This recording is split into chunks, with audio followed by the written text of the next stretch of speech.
This is World in 2 Minutes, brought to you by trtworld.com. Let's take a look at this hour's top stories. ISIS, currently the most successful of the region's terrorist groups, is extending its influence to Egypt, will sound alarm bells in Cairo, where the authorities are already facing a security challenge from homegrown militants.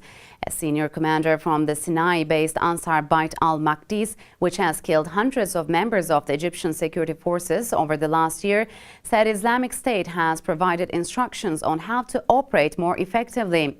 Militant groups and the Egyptian state are old foes. Some of al-Qaeda's most notorious commanders, including its current leader Ayman al-Zawahiri, are Egyptian.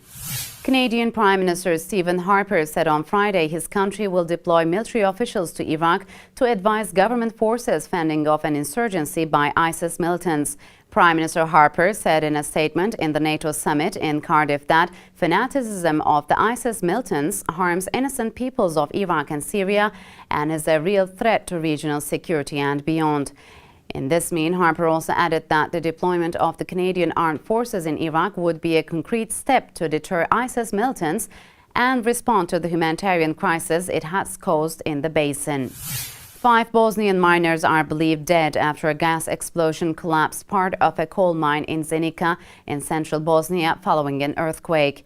A miners' union representative who said 29 miners were rescued from the blast site confirmed that the 5 of the trapped workers had lost their lives.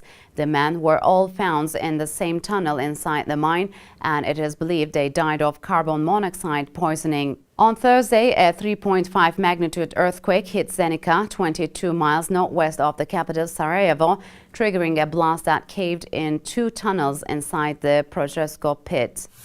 U.S. President Barack Obama said the United States would hunt down ISIS militants in Iraq and take out their leaders with the goal of dismantling the organization as it had done with al-Qaeda. Obama set out a long-term plan to degrade and ultimately destroy the movement that has captured swathes of Iraq and Syria. And we have come to the end of another edition of World in 2 Minutes. See you within 2 hours with more stories. Goodbye.